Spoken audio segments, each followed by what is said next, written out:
You've said this before, maybe without realizing it, maybe thinking you were being honest, humble, transparent. But when those words left your mouth, something invisible broke. Trust, value, respect, and you didn't even notice. It's a common scene. You're in front of someone important, a client, a recruiter, an investor, maybe even a friend who could open a door for you. And then you say, "I'm not that good at this yet," or worse, "There are people way better than me." And just like that, the game shifts against you. What you said sounds harmless, it even sounds noble, but the effect is devastating. Because in the real world, no one pays well for doubt. No one bets high on someone who places themselves low. And no one trusts someone who doesn't trust themselves. You think you're being sincere, but what the other person hears is, "I'm not worth investing in." You think you're being modest, but what they feel is, he doesn't believe in his own value. And if you don't believe, why should anyone else? The world doesn't reward those waiting to be discovered. It rewards those who position themselves, who say, "I'm good at this," even if they're not the best, even if they're still learning. Because confidence isn't about perfection, it's about posture. And here's the paradox. The more you try to sound humble, the more you push opportunities away. Because misplaced humility turns into self-sabotage. And self-sabotage sounds like weakness. And weakness in the attention game is invisible. Have you noticed how the ones who earn the most aren't always the most competent? But they're almost always the most convinced. They speak with firmness. They sell themselves with clarity. They don't apologize for existing, and that changes everything. When you say, "I'm just starting out," you're saying, "Don't take me too seriously." When you say, "There are better people than me," you're saying, "Compare me and discard me." And when you say, "I'm not sure I can," you're saying, "Don't trust me." What you say builds or destroys your authority. And authority defines your price, your perceived value, your ability to attract respect, attention, and money. And it all starts with a sentence you need to stop saying. Picture a stage. Lights on, you walk in, the audience is silent, and you start by saying, "I'm not as good as you expect." Boom, you've lost, before even showing who you are, because you handed your narrative to someone else, and they'll use it against you. Now picture the opposite. You walk in, lock eyes, and say, "What I do, no one does like me." It's not arrogance, it's clarity, it's positioning. It's the difference between being remembered or forgotten. You don't need to lie, don't need to exaggerate, but you need to stop shrinking yourself. Because the world already does that for you, and if you reinforce it, you disappear. There's a sentence that destroys your credibility in seconds, and you've said it many times. The sentence is, "I'm still learning."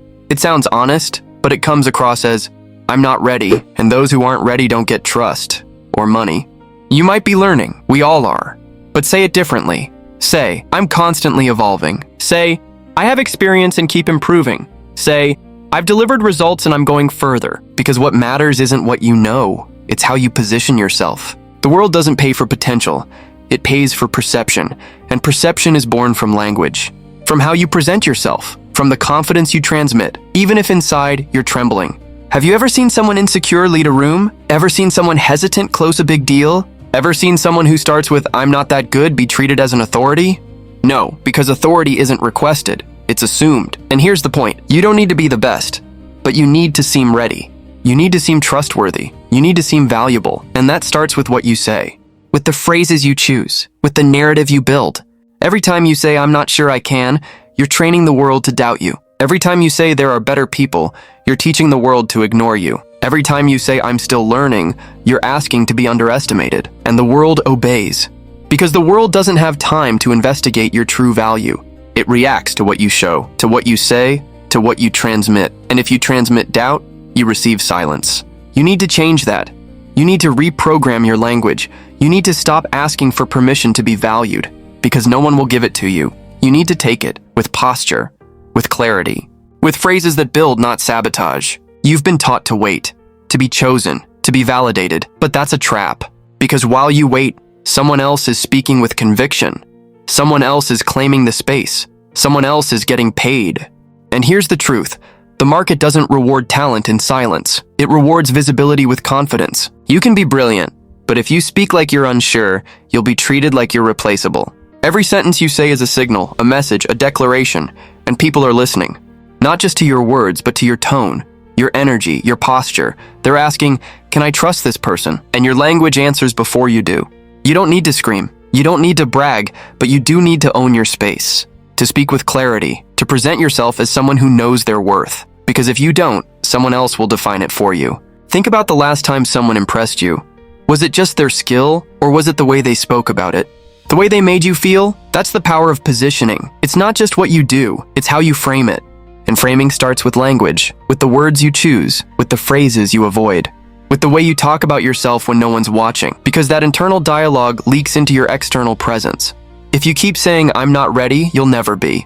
If you keep saying, "I'm not that good," you'll never be seen as great. If you keep saying, "I'm still figuring it out," you'll always be treated like a beginner. You need to rewrite your script, to speak as if your value is undeniable, to present your work as if it matters, to show up as if you belong, because you do. But the world won't believe it until you do. This isn't about pretending, it's about choosing. Choosing to speak from strength. Choosing to present yourself with confidence. Choosing to stop apologizing for your existence. You've apologized enough. For your ideas, for your ambition, for your voice. And every time you do, you shrink, you fade, you become less visible, less valuable, less trusted. But when you speak with certainty, something shifts. People lean in. They listen differently. They respond with respect, because confidence is contagious, and doubt is repellent. You've seen it happen. Someone walks into a room and owns it, not because they're the smartest, but because they speak like they matter, and that's what makes them matter. You can do the same. You can walk into any room and speak like your words carry weight, like your ideas deserve attention, like your presence is an asset, because it is. But first, you need to stop saying the sentence that kills trust, the sentence that lowers your price, the sentence that makes people hesitate. You need to stop saying, "I'm not that good." Replace it with, "I'm great at what I do." Replace it with, "I've helped people get results." Replace it with, "I know how to solve this," even if you're still learning. Because learning doesn't mean lacking, it means growing. And growth is powerful. People want to work with those who evolve, who improve, who adapt. But they also want to feel safe. And safety comes from certainty, from clarity, from confidence. So speak with certainty, even if your voice shakes. Speak with clarity, even if your thoughts are still forming. Speak with confidence, even if you're still becoming. Because the moment you do, everything changes. People start to see you differently. They start to treat you differently. They start to pay you differently. You're not just selling a service. You're selling trust. You're selling belief. You're selling the feeling that you're the right person for the job. And that feeling starts with your words. So choose them wisely. Speak like you matter. Present yourself like you're valuable. And never again say the sentence that makes people doubt you. Say, "I'm ready." Say, "I've got this." Say, "I know how to help." And say it like you mean it. Because when you do, people believe you. And when they believe you, they pay you. You've spent too long waiting to be chosen. Now it's time to choose yourself. To speak like you're already in the room. To act like you belong. To claim your space. And it starts with one decision. To stop shrinking. To stop apologizing. To stop saying things that make people question your value. You are valuable. You are capable. You are ready. But the world won't know that until you say it. Until you show it. Until you own it. So from now on, speak like someone who knows their worth. Like someone who's done the work. Like someone who's here to lead, not to be overlooked. Because when you do, people listen. People trust. People pay. And you stop being invisible. You become undeniable. That's the power of language. That's the power of positioning. That's the power of choosing your words with intention. So choose wisely, speak boldly, and never again say the sentence that makes people doubt you. Say what builds you. Say what elevates you. Say what makes people lean in. And say it with conviction. Because when you do, the world responds. Not with hesitation, but with respect, with trust, with opportunity, and with payment that matches your true worth. If this message hit you, if something inside just woke up, then it's time to act. Subscribe to the channel now. This is the space for those who've decided to stop hiding. Comment, "I receive." If this message spoke to you, declare it. Let it echo. Leave a like to mark this turning point, and click the next video that's already on the screen. It'll take you even deeper into this transformation.